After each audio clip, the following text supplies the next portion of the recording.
सुवर्ण लोभ कृषकर मूर्खता। एकदा एक नम्र गाँरे जड़े गरीब कृषक बास करुथिले। प्रतिदिन से निज जमीरे परिश्रम करी परिवार प्रतिपोषण पाई संघर्ष करुथिले।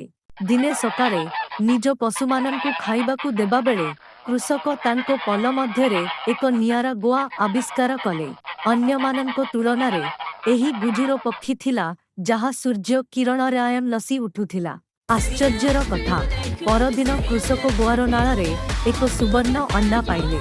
से तांको आखिकु विश्वास करिपारिले नाही एवं भाबिले एहा एक चमत्कार। दिनकु दिन गुआ गोटिए सुवर्ण अंडा देइथिला। कृषक एही अंडा बिक्री कला एवं शीघ्र निजर जंगली स्वप्न ठारू अधिक धनी हेला। तांकर भाग्य आश्चर्यजनक भावे बदली गला। किंतु तांकर धन बभ्रुवा सहित तांकर लोभ मध्य बला। से भाबिबाकु लागिले जे गोआ भितरे आउ केते सुवर्ण अंडा अछि। तांकर अधिक इच्छा तांकु ग्रास कला। दिने रातिरे निजर लोभकु नियंत्रण करिबारे असमर्थ होई चासी कठोर कार्यानुष्ठान ग्रहण करिबाकु स्थिर कले। से अनुमान कले जे गोआ भितरे सुवर्ण अंडार एक बड़ भंडार अछि। भारी हृदय से एक छुरी नहीं सोईथिबा गोआ पाखकु आसिले। दय चिंता न करी से एका सांगरे समस्त धन बाहर करिबाकु आशा करी गोआकु हत्या कला। तांको चकित एवं भयावहता पाई गोआर भितर अन्य कलाइक नसी परी थिला। सेठारे कगोल नसी सुवर्ण अंडा गदा नथिला, केवल चमत्कार पक्षीर जीवंत शरीर। चासी हताश होई गले। तांकर लोभरे से तांकर नूतन धनर उत्सकु नष्ट करि देइथिले। दुराट व्यतीत तांकर धन पाई किछि देखाइबाकु नथिला। गाँर लोकमाने कृषकंको मूर्ख कार्य शुणी तांकु दया कले।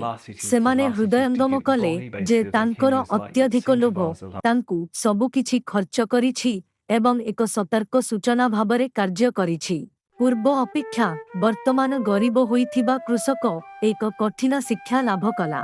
से बंडस्टडी थिले जे तांकर असंतोष एवं लोभ तांकु ध्वंस करि देइछि। से तांकर मार्ग परिवर्तन करिबाकु शपथ कले। समय गड़िबा सहित से जीवनर सरल आनंदकु प्रशंसा करी पुनर्बार निज जमीरे काम करिबा आरंभ कले। से तांको भूलरु शिखिबे बोली आशा करी से तांको कहानी अन्यमानंको सह शेयर करिथिले।